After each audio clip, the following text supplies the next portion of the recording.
Well, by Galore le play agus le réitoch riven tachtan chahugan agus cluiche made stala raw ag Rassie Erasmus. Yeah, I asked Peter there about the intensity. He got offended. He felt that I was questioning his teammates. Did you feel that the players gave enough intensity out there? Were you satisfied with their performance? Yeah, sure. 3 tries to 2.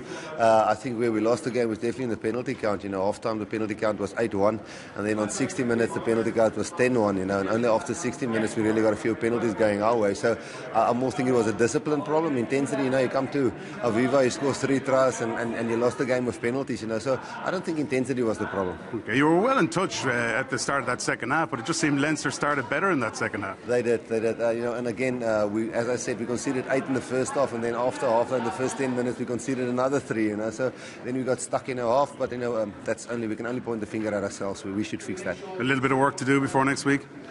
Last year we came here and lost 28-10, and we did pretty okay in Pro 14. So we'll take the positives out of this. We saw a few things. We tried a few different things that some of them worked, some of them didn't. So and next week Europe starts. So we'll take the one bonus point. That's okay. Rassie, thanks very much. Thanks, buddy. Cheers.